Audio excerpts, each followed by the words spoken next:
Как мы сейчас можем вести этот подкаст и исключать мат? Ты вот же не материшься при детях? Матерюсь. Для детей, да, нужно как-то очень качественно определять смыслы, посылы. Есть дети с мечтами наивные, которым, собственно, нужно это внимание, и нужно, чтобы в их мечты верили. Ребеночек захочет, а что за слово от меня скрыли? А если мы здесь кое-что уже начали понимать, то там тоже начали кое-что понимать. Зачем мы это проводим? Куда мы деньги тратим? У меня дети просто находят в лесу беспилотник регулярно, как бы их на ОБЖ, на общество знаний этому и не учат, что с этим делать. С нами разговаривают на другом языке, на языке нам непонятном. Мы за нее не будем голосовать, потому что она нам пообещает. Я против запретов, ребят. А как только придет к власти, нахрен, выключите. Они пока без телеграмма.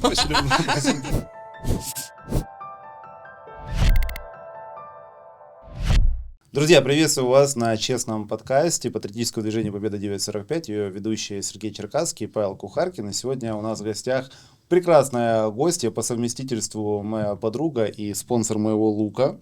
Ни одного, кстати. Ни одного. Но не моего. Ну, делай выводы. Остальные регалии, с своего позволения, я прочту.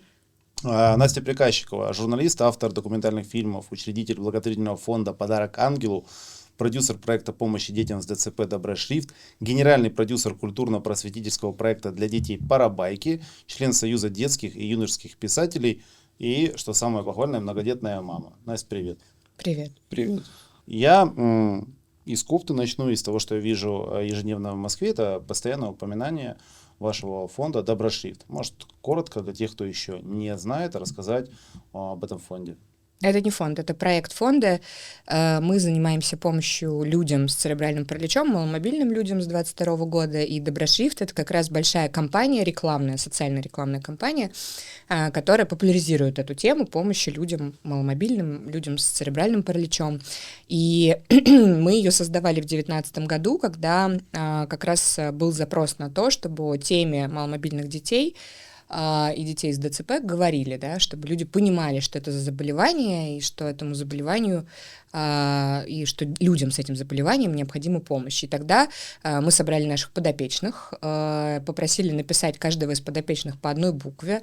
И тут нужно сказать, что у детей с церебральным параличом, у многих спастическая рука, то есть спастика в руках, и поэтому такой необычный, очень такой кривой почерк.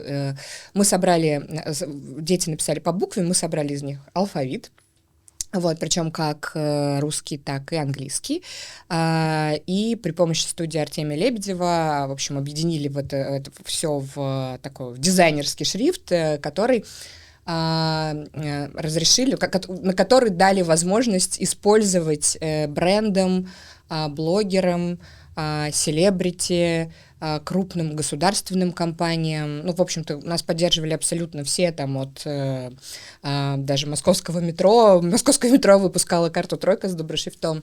Вот. И в Всемирный день поддержки людей с ДЦП, это каждая первая среда октября, этот шрифт был везде, в знак поддержки. И таким образом мы привлекали внимание А и помогали Б.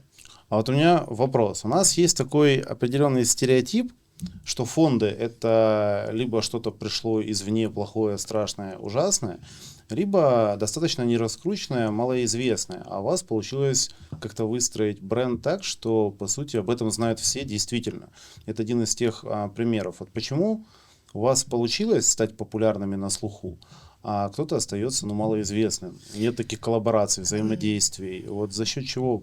Доброшрифт — это правда проект, который, то есть нет аналогов вообще в мире этому проекту, и у него 19 Эффи, сейчас называется Е+, это Оскар в мире маркетинга. Почему так получилось? Потому что команда, которая делала Доброшрифт, в частности я из мира пиара и рекламы. Вот. В общем-то, ответ достаточно простой. С какого года начали делать? С 19-го. Вот мне просто кажется, что это же где-то в 19-м году, где-то на Украине даже доходили слухи. 100% у нас были фанаты на Украине, которым мы давали лицензию, которые использовали, да, и Украина, и Беларусь. Сейчас мы вообще ведем переговоры с Беларусью. Я просто погуглил, и мне яишка выдала, что нет, Доброшрифт на Украине его нет, но я точно помню. Нет, его нет, у нас фанаты были по всему СНГ. Но я вот точно помню в памяти, что я где-то ехал и видел билборд с этим шрифтом, и я тогда обратил внимание на концепцию. Мы давали лицензию брендам на использование, до сих пор даем. для там, использования на мерче, на какой-то продукции, с которой отчисляются деньги на помощь людям маломобильным и детям с церебральным параличом. Вот, то есть это выстроено таким образом. Дальше в перспективе какие-то страны? Ну, сейчас ведутся переговоры с Беларусью. Вообще сложно немного сейчас стало с благотворительностью с точки зрения экономического кризиса, потому что, ну, как бы, если малый-средний бизнес испытал на себе стресс, то благотворительность первая пошла под откос, я имею в виду частная благотворительность, да, то есть мы не говорим сейчас про государственные фонды. Вот. Но поскольку Доброшифт — это все-таки маркетинг и реклама, то есть это именно популяризационная информационная кампания, в этом смысле мы продолжаем работу, то есть мы размещаем рекламу, ну, социальную, да, то есть наша реклама, для понимания, стоит 0 рублей 0 копеек ее размещение. Вот. Ну, в нашей рекламе сейчас вот у нас амбассадоры, которых, наверное, можно увидеть по Москве. Это певица Марго, это Аня Хилькевич, которая сейчас в нашем мерче на билбордах представлена. Я знаю. Да, ну, очень много, на самом деле, звезд мы охватывали, сейчас даже уже не вспомню. Ну, в общем, сейчас вот лица, которые размещены и в текущей рекламной кампании... Я вообще не снимаю. Если посмотреть последние ролики, какой-то у меня больше одежды нет. Вот. Но мне на самом деле нравится и качественно, и вроде как... тоже. Ну да, это важно, потому что мы еще сделали свой магазин одежды, стильный, модный, молодежный, на который, вот как у Паши Доброшифтом, можно написать свою кастомную надпись любую, и покупая этот мерч в нашем магазине, вы помогаете детям. То есть вот в этом смысле мы сделали добро модным. Я куплю после выпуска. Сережа просто перед записью раз 5 сказал, а у меня нет такой кофты. Да, я понял, что мне не подарят, поэтому... Я не принесла ничего с собой, да. Нет, я с удовольствием Тебе могут куплю. подарить детскую книжку. Я с удовольствием заеду и все куплю. Как раз Книжки я тоже не привезла. помогу фонду. Короче, цель — помогать детям, по сути. Ну, детям и людям, да. С 22 года мы помогаем еще, в том числе, детям в новых регионах. Если в целом еще про тему детей, я вот помню, что у тебя есть еще один проект «Парабайки», тоже направлен на детей. То есть это иллюстрированная книжка, да, которая помогает справляться детям, я так понял, с какими-то психологическими... Ну, не совсем так, не совсем так. На самом деле «Парабайки» — это коммерческий проект. Но он стал коммерческим. Он стал коммерческим. Изначально это был литературный проект, в который входила одна книга, она так и называлась «Парабайки», и она есть сейчас. Мы создали целую вселенную наших отечественных персонажей, учитывая мое многодетство, как Паша заявил в начале, у нас был внутри семьи даже запрос на то, что хватит смотреть одно и то же, то есть, значит, хочется новых персонажей, новых историй и так далее. Хочется, была да. создана новая вселенная, собственно, Парабайки — это волшебные существа, которые живут в мире снов, в который попадает любой человек, и помогают детям и взрослым прийти к своим мечтам, вот, либо напомнить им о забытых мечтах в детстве, вот, если мы говорим про взрослых. То есть такой у нас хук. Мне ужасные сны снятся. Я вот мечтаю, чтобы мне приснились парабайки, потому что в последнее время такие кошмары снятся. У нас как раз главный антагонист вот во второй книге «Парабайки. Волшебная машина снов», человек, который завуч школьный, который тоже ужасные сны ему снились с самого детства, потому что он испугался в детстве, когда попал в мир парабаек, вот, и забыл все свои детские мечты. И потом вернулся в реальный мир, который его поглотил, плохо спал и, значит, всю свою жизнь положил на то, чтобы построить волшебную машину снов и похитить все добрые сны из мира парабаек. Вот. В общем, у нас целый такой экшен сценарий написан, и сейчас готовится, как раз разрабатывается сценарий полного анимационного метра, сериала. Мы поставили большое семейное шоу «Парабайки» в Москве. Сейчас вот со следующего года мы будем гастролировать с этим шоу по регионам. Мне, знаешь, что интересно? Вот немножечко про кухню спросить, потому что вот для детей, да, нужно как-то очень качественно определять смыслы, посылы, и там, понятно, есть у нас, в нашем детстве, мне кажется, мы там с Пашей, наверное, не смотрели советские мультики. В смысле не смотрели? Ну, там, я просто, я их смотрел. Ты не смотрел, казаки вот это играют в футбол? Нет, я смотрел это все, но в таком прям, когда «Ёжик в тумане». меня это родители включали. Когда я чуть подрос, я уже смотрел Fox Kids, Nickelodeon, там какой-то Спанч Боб, вот эта вся история такая, потому что я, А во-первых, ты знаешь, на Украине был. конспирологический заговор, что логотип Да, Nickelodeon да. связан С островом Эпштейна, да. Ну, Ух ты. в эту тему... Но он типа похож по Да. контурам. Как мы с всё. Парабайк на Да, это в перескочили. эту тему лучше не перескакивать, но как будто бы вот в этих мультиках, которые были по Fox Kids и Nickelodeon, как будто бы не было каких-то таких поучительных и нужных смыслов. Вот хотелось про кухню спросить, как выбирать эти смыслы, как ты их выбираешь, это как происходит Ну, вообще? Серёж, С детьми, может быть, смотри, посоветуешься? Ты же знаешь, ты разговариваешь с витриной режима. Вот, то есть нарративы, которые необходимо спустить современным детям, ну, я знаю, как и как многодетная мать, и как человек, который крутится в общественной деятельности уже там больше 10 лет. Поэтому как мы их выбирали? Ну, во-первых, смотри. Да, как это происходит? Мне просто кажется, что это интересно. У нас заложен основной все-таки это родительско-детский конфликт. И если говорить про персонажей, которые существуют во вселенной в нашей, то есть это родители, которые очень заняты собой, у которых очень много работы, которые не обращают внимания на детей. Это очень часто расхожая сейчас ситуация, вот, когда родители в гаджетах, когда родители поглощены своими проблемами, поглощены каким-то там потребительством, да, потреблением и так далее. Есть дети с мечтами наивные, которым, собственно, нужно это внимание, и нужно, чтобы в их мечты верили. Вот. Но родителям не до этого очень часто. И я как многодетная мать, да, как бы могу это подтвердить даже на своем примере, несмотря на то, что я, в общем-то, ну, как бы могу отделить зерна от плевел. И основной конфликт в нашей книге — это как раз родительско-детский. И в книге, и вообще и в шоу в том числе, дети помогают через Парабаек вернуть родителям их детские мечты. Напомнить, что они тоже когда-то были маленькие, и таким образом отвлекают их от ежедневной рутины, напоминая, что, в общем-то, мир полон чудес. А о чем ты мечтала в детстве? О чем я мечтала делать? Слушай, я мечтала... Ну, все, о чем я мечтала, сбылось. У меня как-то вот все-таки этот баланс соблюден. Но сбылась только одна мечта. Я хотела стать ювелиром. Вот, у меня в доме была ювелирная лавка, и мне очень нравилось. Там выведены были мастера на витрину, и они сидели и делали очень красивые с камушками всякие украшения. Я на это все смотрела, и мне казалось, вот я вырасту и стану ювелиром. Вот это единственное, что не сбылось. Нет, это еще не поздно, можно делать ювелирные украшения. Нет. Ну, как бы я хотела стать режиссером, я хотела стать актрисой, но в итоге я, видишь, совместила это все в продюсировании, поэтому я в целом довольна. Я полицейский. Ну нормально, почему нет? У меня не сбылась детская мечта, но я так понял, что я не умею загадывать желания. И, в принципе, блогер как-то более... Слушай, ты можно сказать, что это информационный полицейский? Да, просто полицейский в новой полиции в Киеве было бы так себе, если честно, сейчас история. Ездил бы на привозе, хватал бы людей, в принципе, работа мечты. Почти. Я не буду рассказывать про свои мечты. Да, нет, расскажи, ты там все у всех спросил, твоя очередь. Не, на самом деле у меня в одно время хотелось стать футболистом, но я плохо играл в футбол. Я тоже хотел стать. Я проскочил момент, когда я хотел быть маленьким президентом Украины, но лучше бы я туда не вязал. Это было в 28 лет, да? Не, ну слушай, меня в школе как-то спросили про... Это был урок истории, это 6 или 7 класс. Вот ваши действия на посту президента Украины. И все выходили, рассказывали поднять пенсии, поднять зарплаты. А я в то время понимал, что это невозможно взять и сделать на ровном месте. И я сказал, что есть только один план.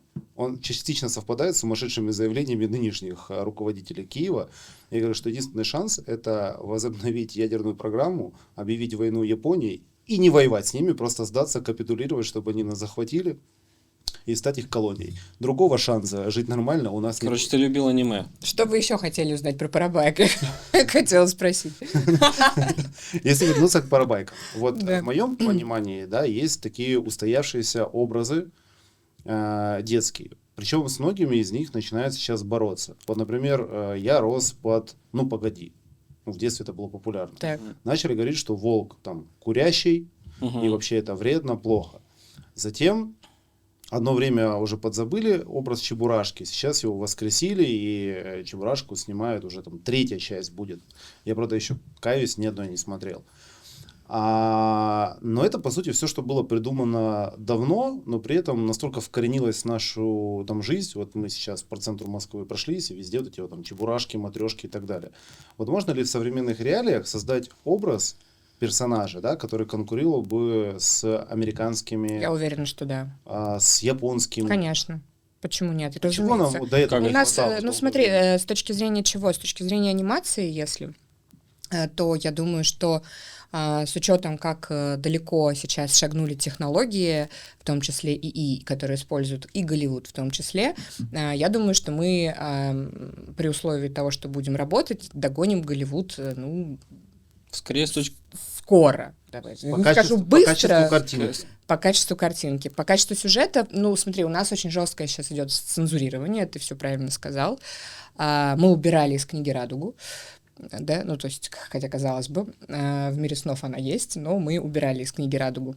Вот. Ну, и в целом, да, то есть, конечно, ну, то есть мы не можем не замечать, там, люди, которые пишут сценарии, там, вот, например, я сама там, пишу сценарии, да, я занимаюсь не только детским контентом, и я постоянно с этим сталкиваюсь, что когда там я либо продюсирую, либо пишу сама, я где-то что-то вырезаю, да, либо понимаю, что если мы сейчас там наделим того или иного героя там таким или иным, значит, наследием, скажем так, в кавычках, то нам это порежут сверху. Ну, то есть, потому что сейчас в основном контент, большой контент, если мы говорим про сериалы, если мы говорим про документальные фильмы, если мы говорим, ну, даже про ту же анимацию, все бюджетирование идет сверху в любом случае, да, то есть это государственное бюджетирование, и, ну, мы понимаем правила игры, либо мы их принимаем, либо не принимаем. Ну, в нашем случае мы хотим делать, мы хотим создавать, мы не можем не создавать, поэтому мы принимаем эти правила игры, вот и все. А вот учитывая эту цензуру и определенные ограничения, можно ли создать образ? Вот я почему сравниваю, да, что вот как будто на Западе любую какую-то ерунду придумали, я не знаю, она специально или случайно становится популярной. Вот Лабуба год назад, это же какое-то сумасшествие Ну, я думаю, что и все помешались. За Лабубой стояла достаточно большая пиар-команда, и это все было, конечно, не просто так. Ну, то есть до нас дошли отголоски уже вирусный хвост, как называется, но реально, конечно, за такой работой, за таким успехом краткосрочным, как правило, это не ситуационная история, как правило, все-таки стоит команда людей из рекламы, пиара, маркетинга, которые целенаправленно к этому шли и разрабатывали вот именно этот сценарий. Тебя дети просили купить Лабубу? Нет. А Чебурашку? Да. Окей. Но как будто бы с Радугой немножко перебор. Радуга-то, она же радуга, а цвет запрещенной организации, это там, по-моему, это не совсем радуга, там без одного цвета. Ну, смотри, тут же вопрос еще заключается в том, что у нас очень много стало сейчас ущемленцев, ну, как бы людей, чьи чувства можно задеть. То есть раньше это были так верующие. По всему миру, в принципе. Да, и это какой-то очень странный тренд, да, то есть говорящий о том, что мы немного сходим с ума все потихонечку. Да, всем в дурку. Да, вот, у нас стало действительно очень много людей, чьи чувства можно задеть. То есть если раньше мы могли задеть только чувства верующих, и все, значит, боялись там на фоне храма лишний раз фотографироваться как-то не так и так далее, вот, то сейчас ты можешь задеть чьи угодно чувства. И мы сейчас не говорим про Европу, мы говорим вполне себе про Россию, про Москву и так далее. То есть любое твое неверное движение, любое твое неверно сказанное слово, значит, и ты поддаешься культуре отмены и всему вытекающему. Поэтому есть, конечно, инструмент самоцензурирования. Вот. И самоцензурирование, оно в меру полезно. Вот, учитывая то, что ты, когда что-то создаешь и знаешь повестку, ты можешь сам, там, грубо говоря, применить к себе цензуру, сказать, я лишний раз переступать там это не буду. Ну, благо, так случилось с «Радугой», то есть нас никто не просил, мы убрали ее сами на самом деле, вот, но опять же, для того, чтобы потом к нам не пришли, не постучались, не начались какие-то письма, значит, в те инстанции, которые которые выделяли на это бюджеты и так далее, мы убрали это сами. Я думаю, что не только я как продюсер этим занимаюсь, я думаю, что на самом деле плюс-минус этим занимаются все, кто что-то создает, и мы даже сегодня, сидя здесь, да, мы не будем затрагивать какие-то цены за какие-то темы. Мы вообще не Почему? будем Потому вообще что мы затрагивать. занимаемся тем, что обрезаем сами себе. Очень много всяких ограничений, Вот. 18+. Там. Поэтому... У нас еще вдвойне, потому что мы еще параллельно работаем на площадке YouTube. Да, где где еще вообще каждое тоже слово вот так вот ты под сказала. микроскопом. Там, новые регионы. Я такой думаю, ага, это сейчас там запикивать, сноску делать и так далее. Почему? Потому что, да, тоже вопросики начинают у площадки появляться.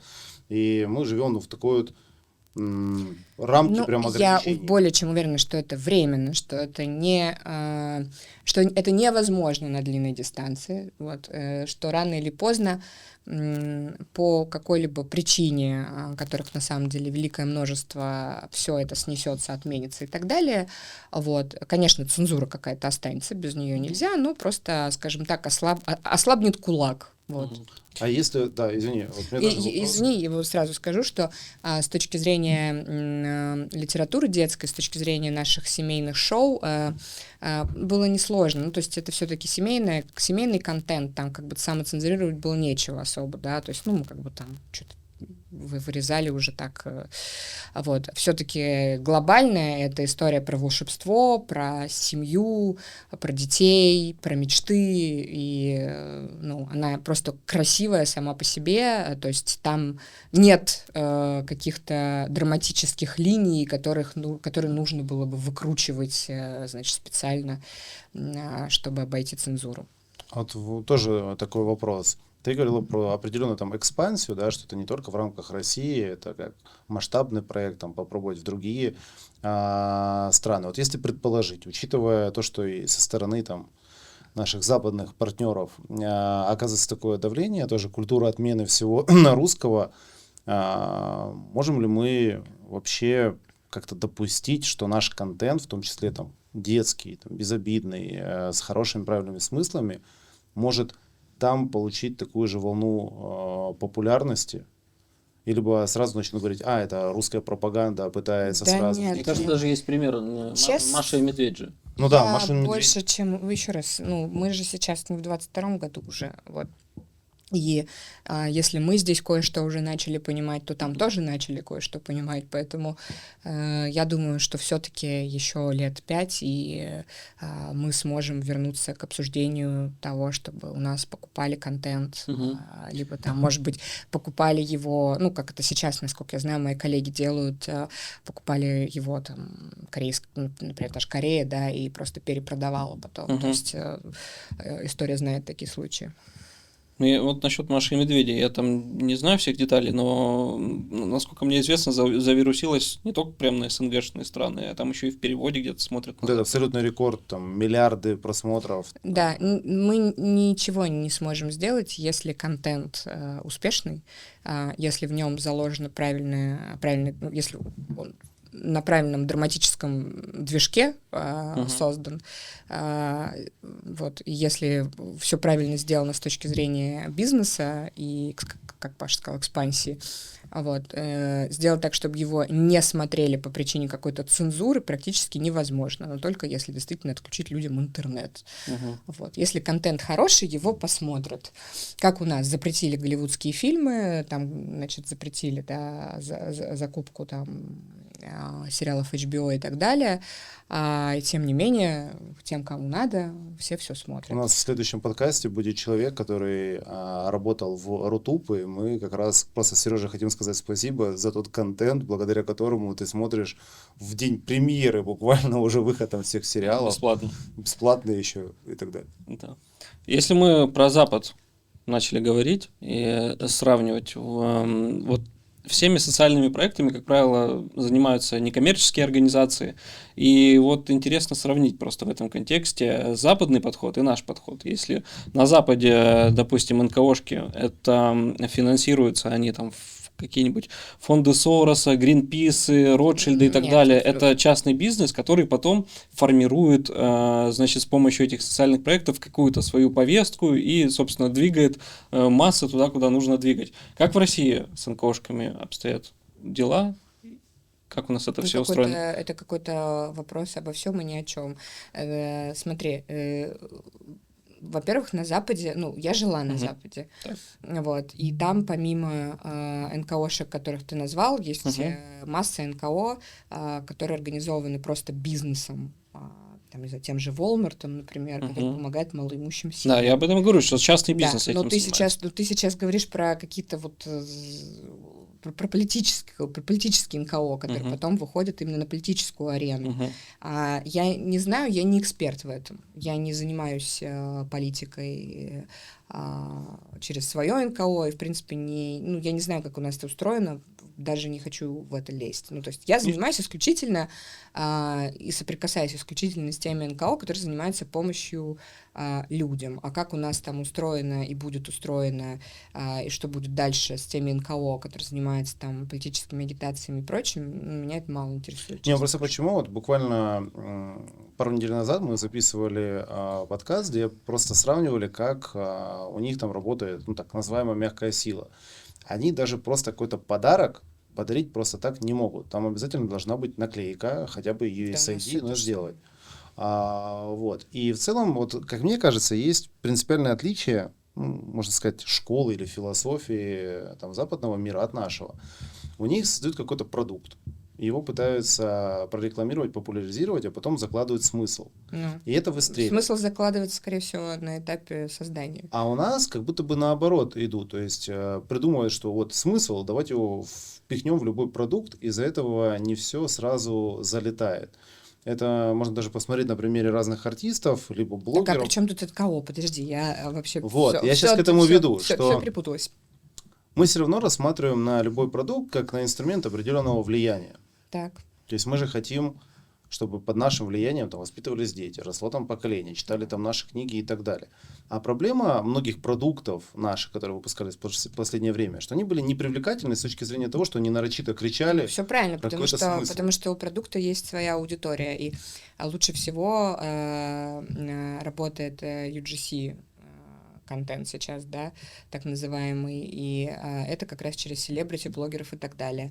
И если мы говорим про молодежную детскую аудиторию, у которой запретили практически все, то вопрос встает не о качестве продукта, а о том, чтобы не запрещать, например, там, тех, кого запретили, а попытаться с ними сотрудничать. Сотрудничать всегда сложнее, чем запретить.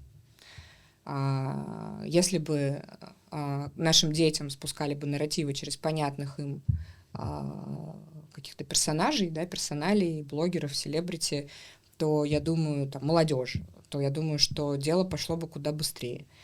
Вот. То есть это будущий электорат, это достаточно большая, серьезная сила. Молодежь, подростки, дети. Вот, и с этой силой нужно работать. И я смотрю даже по своим детям, которые максимально не политизированы, максимально, насколько это возможно. Ну, конечно, когда им запретили одно, запретили другое, запретили 10-е, 5-е и так далее, это тоже вызвало свое негодование.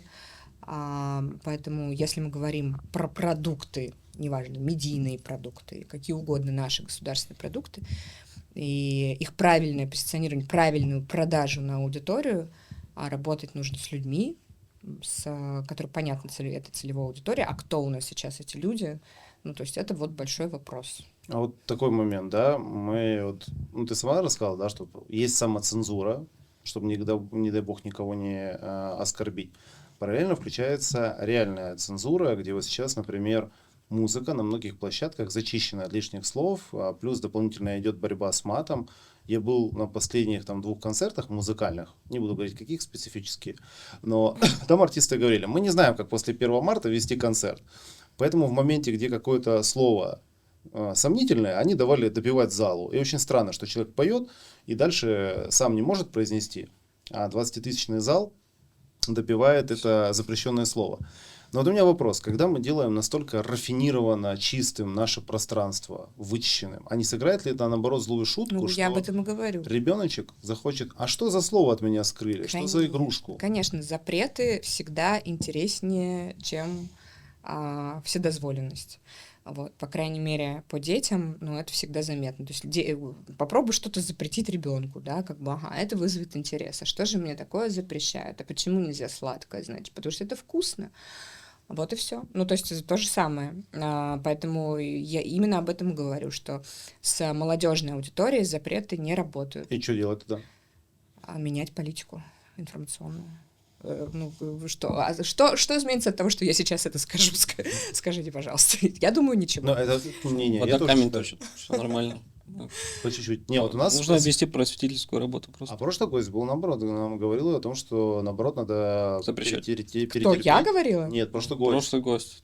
Нет, боже мой, я уж... Ты в прошлый раз говорила. Я уж думала, что мне уже пора вслед за этим человеком, который, как его фамилия, который... Илья, не будем называть фамилию, Илья. Да, ну, нет, пока еще поживу. Не, вот просто он тоже как работает со смыслами, с как раз там повесткой современной. Он считает, что наоборот нужно все вычистить, для того, что если этого нет, то ты об этом и не знаешь. Да, то есть это так работает.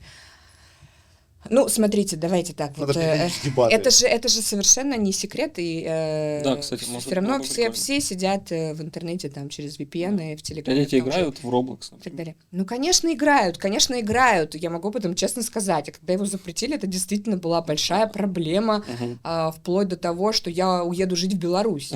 Серьезно? Да. А сколько ребенку лет? 13 лет. 13 лет уже в Беларуси. Да. Сейчас я наговорю на иногента. Слушай, да нет, я думаю, это нормальная ситуация, потому что я кажется, мне у всех, с кем я общаюсь, у всех, у кого есть дети, они все, значит, освоили VPN, и все, значит, чуть ли не матюкались и говорили, что почему у нас Roblox больше не работает. Давайте вспомним, если у вас есть вставки в вашем подкасте, это лучше вмонтировать, прекрасное интервью, значит, последнее Милонова, которое говорит, что такое ваше НВП? Я, говорит, не знаю, что такое НВП. А потом взяли у него телефон. А потом у него взяли, и все прекрасно, у него установлен VPN, потому что он слушает музыку, да, там 3 штуки слушает музыку, переключает, значит, для того, чтобы это... Дай бог, чтобы он только музыку слушал там. Ну, дети освоили. Я сомневаюсь, что только музыку. Конечно, все пользуются VPN. Ну, то есть и твой вопрос в этом смысле, мы... Это то же самое, что с хорошим контентом. Ну, человек, который хочет посмотреть, он найдет пути обхода. Вот и все. Хорошо, но детей, ты вот же не материшься при детях? Матерюсь. Материшься?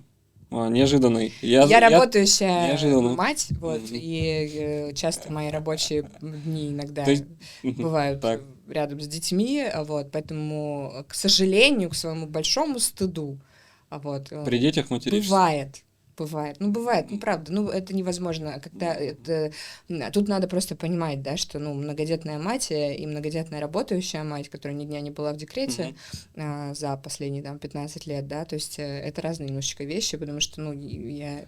Хорошо, у тебя выскакивает, понятно, но... Я занимаюсь продюсированием, это невозможно без обсценной лексики, невозможно. Понятно, но если глобально подойти к вопросу, ты считаешь, что нужно оградить детей от матов в музыке, в искусстве, еще там чем-нибудь? Они все равно, они матерятся в школе.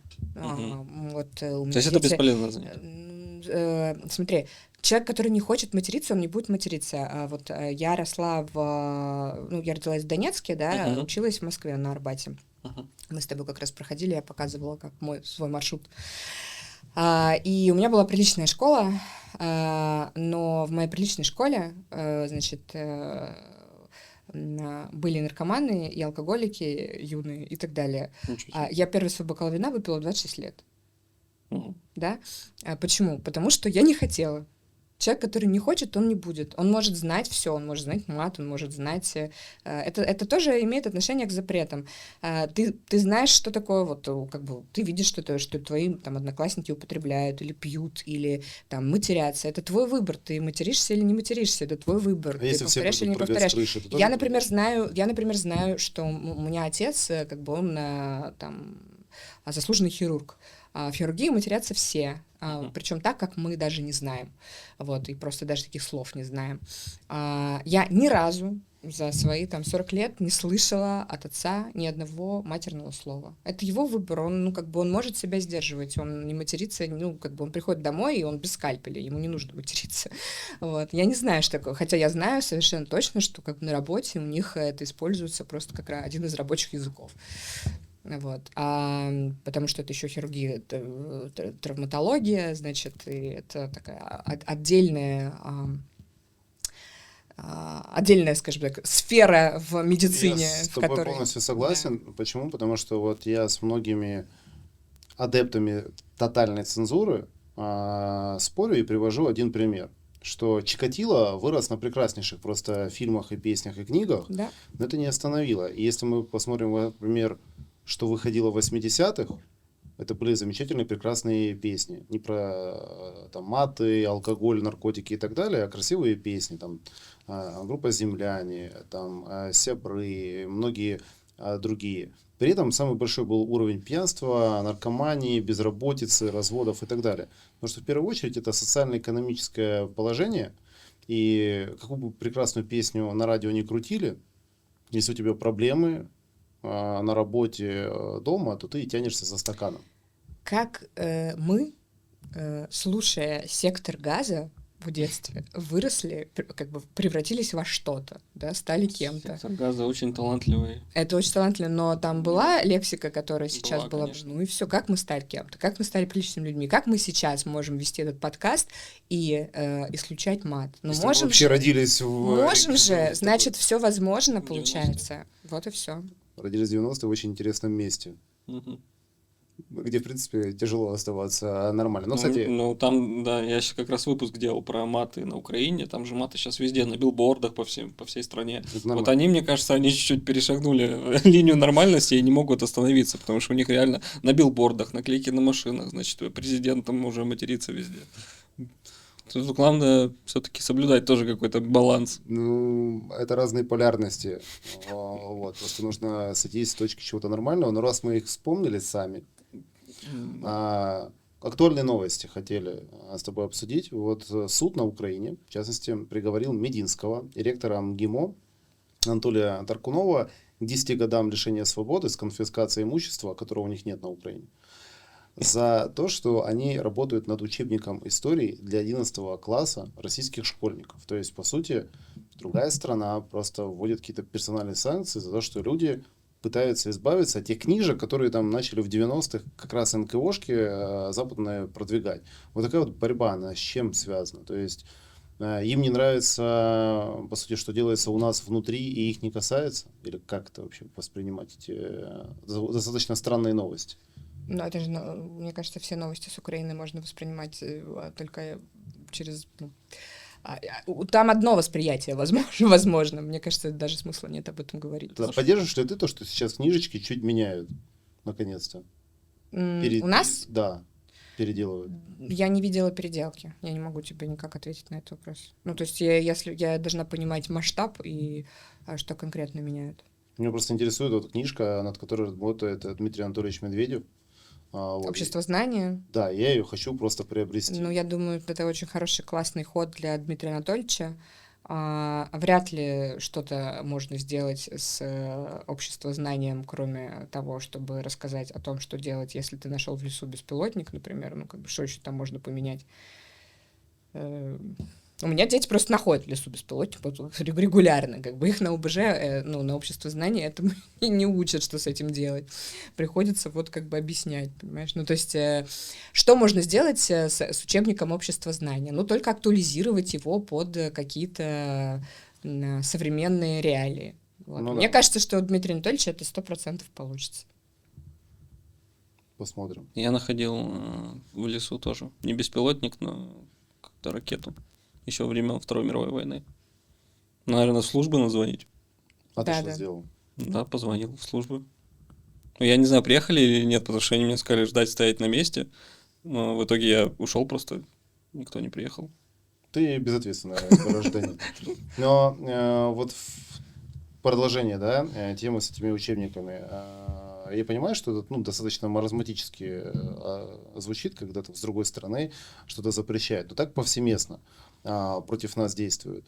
А мы со своей стороны не вводим, по сути, ни персональных санкций, никакую ответственность за то, что там переписывают нашу историю, реабилитируют там вещи, пропагандируют всякую Ну, слушай, ерунду. мы находимся у себя в стране, и у нас тут тоже проблем немало, поэтому я бы на самом деле сосредоточилась на решении проблем внутри и Вот как раз недавно, на 9 мая, я объясняла детям, там, друзьям своего старшего сына, которые, значит, вот зачем они проводят этот парад, они тратят деньги, лучше бы они отдали эти деньги на помощь нуждающим. Ну, явно они транслируют кого-то, да, дети транслируют взрослых. Да. Да, я объясняла, почему это важно. Вот. А важно это в том числе потому, что история бесконечное количество раз приписывается вокруг нас. А нам-то как раз очень важно это, ну, как бы сохранить, да, и сделать так, чтобы даже вот такими вот скрепными действиями, как парад, напоминать ежегодно о Великой Отечественной войне, да, чтобы никто ничего не переписал, чтобы американцы в очередной раз не сказали, что это они выиграли, да, там, войну, значит, и как бы мы вообще нас рядом не стояло. Вот, это напоминание ежегодное, да, возможно, через, значит, через силу, там, и через какие-то вот эти вот максималистические штучки, которые присущи часто подросткам и детям, вот, но это обязательное напоминание, то есть это скрепа, она незыблема, она то есть скрепа. Именно поэтому это важно. Я видел твой пост в Телеграме, поэтому... Именно поэтому это важно. То есть просто постоянно напоминать, как дятлы, стоять и напоминать. Потому что вокруг нас, мы на это повлиять не можем. А даже если можем, я думаю, что это сейчас мартышкин труд. А то, что внутри нас, вот с этим надо работать, понимаешь? И работать по-разному. То есть и такими классическими методами, и неважно, сокращенный парад или не сокращенный, вообще без разницы. Вообще дело не в этом.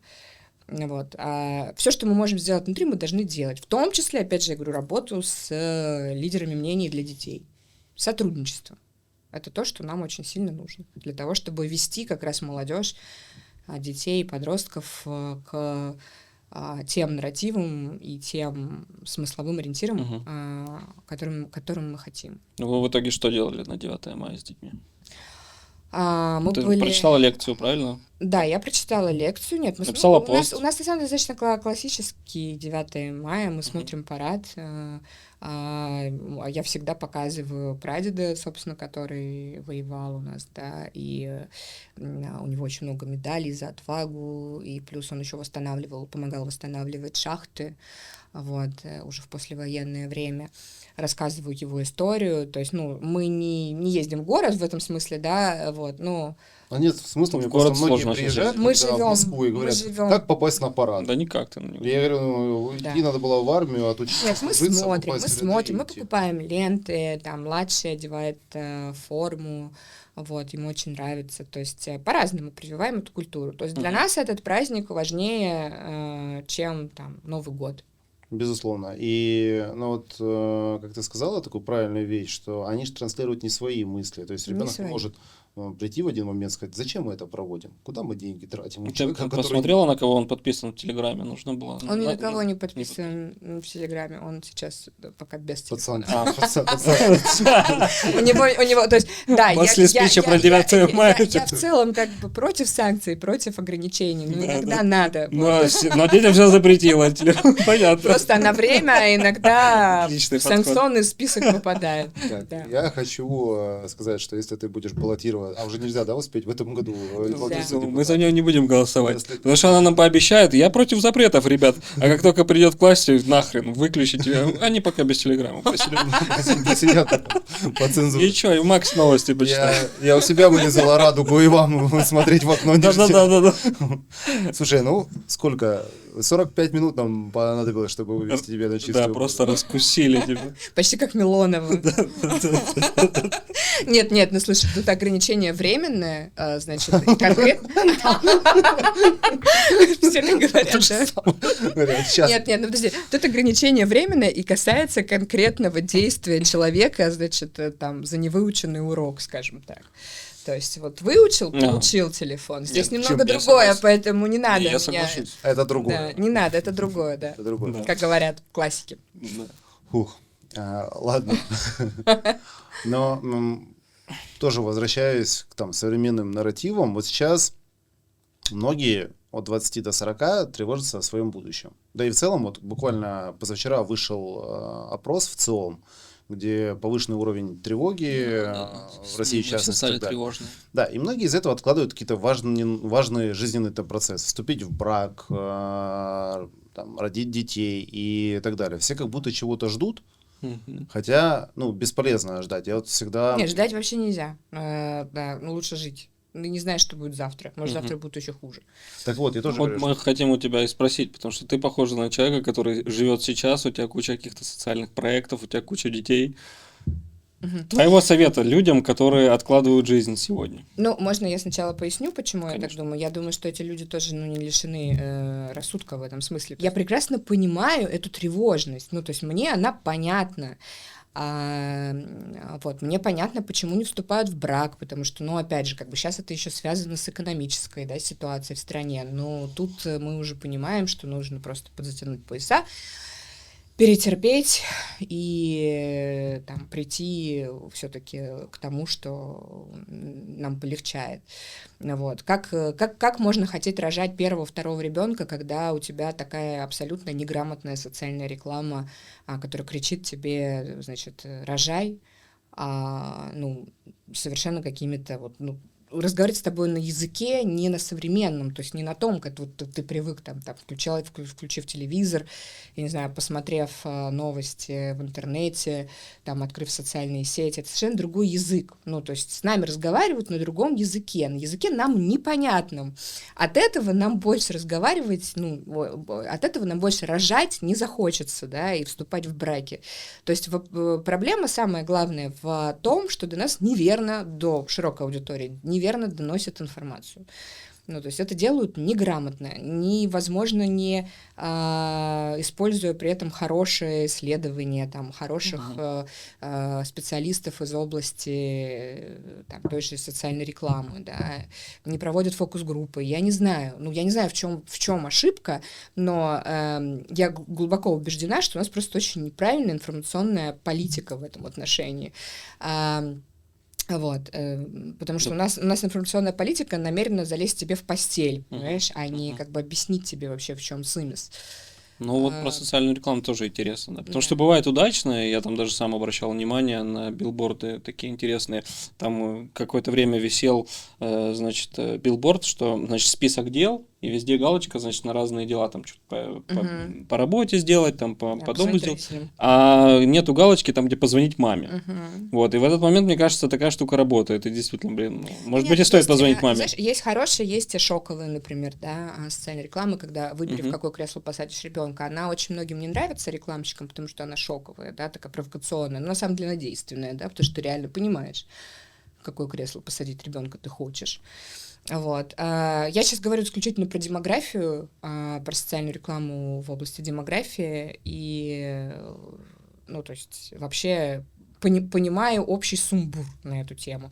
Вот. Хотя они сделали очень классную историю, они ввели обязательно анализ АМГ, это антимюллеров гормон для женщин, которые еще не имеют детей, потому что это реально как бы классная штука, ты понимаешь вообще, сколько у тебя времени осталось на это. Ну, то есть это вот это хорошая инициатива, но она и не информационная, понимаешь, она больше как бы касается уже механики. Да, кстати, это сейчас популярно, я не знал, что такой вообще анализ существует. Но вот у меня большое количество моих знакомых пошли сдавать за свой счет этот анализ, просто посмотреть. Ну, там, кто еще не замужем, кто был замужем, но детей не завел, потому что как будто бы такая картина, стоит ли спешить или не спешить. Да, все так. Вот это полезно, вот это полезно. Поэтому у нас есть вполне толковые инициативы, вопрос, как о них, опять же, разговаривать. Вот. Да, но вот я тоже считаю, что на самом деле тут неправильный информационный подход, так как мы глобально живем в слишком хорошее время, и любая нестабильность воспринимается как гиперстрашно. Вот у меня одна бабушка родилась в 42-м году, другая в 45-м. Вряд ли эти времена были намного лучше, скажем, да, мы все помним, что происходило в это время, чем сейчас. Но мы живем в этой тревоге, в этом страхе. И вот в конце хотели тебя спросить. Вот парабайки, да, направлены на борьбу со страхами. Они не направлены, Паш, я уже говорила. Ну ладно, изначальная идея была концепта вернуть мечту и взрослым, и детям, да. Это же все равно мечта помогает жить мечтой, бороться с тревогами. Да, и совет нашим подписчикам, зрителям, как сейчас многим вот преодолеть такое состояние тревоги, может, какой-то неуверенности. Мы живем один раз. Все очень просто. Мы не знаем, что будет завтра. как я уже сказала, может быть, завтра будет хуже, поэтому нужно жить сейчас и ничего не откладывать на черный день, потому что ну, так уж получилось, что мы живем в определенный период, и он достаточно непростой. Вот. Но это не значит, что за ним не будет какой-то хорошей полосы, да, потому что мы знаем, что был с 90-м был прекрасный подъем экономики, и как бы в целом страна воспряла. Вот, поэтому, скорее всего, нас ждет все то же самое. Поэтому нужно просто сейчас крепко зажмуриться, вот, верить в лучшее. И самое главное — это продолжать делать, вот, как ни странно. В самые тяжелые времена, когда все идет под откос, нужно не впадать в уныние, не впадать в депрессию, а просто продолжать делать, пусть даже какие-то рутинные вещи, да, там, ходить на работу, даже если там какие-то проблемы, ухаживать за собой, там, заниматься спортом, да, сажать тюльпаны, рожать детей, все то же самое на самом деле, просто веря в то, что все будет хорошо, вот все. Нет другого рецепта. Жизнь одна, она уходит. И ждать, когда полегчает, это 5 лет, 10 лет, просто нецелесообразно. Вот. С точки зрения математики. Спасибо тебе большое за честный разговор. Друзья, напишите комментарий, вот, и самый популярный получит по традиции подарок. У меня есть одна книжечка по рэпайк, я поделюсь с нашими подписчиками. Вот, будем популяризировать, в частности, твой проект. Спасибо большое. Спасибо. Всем пока.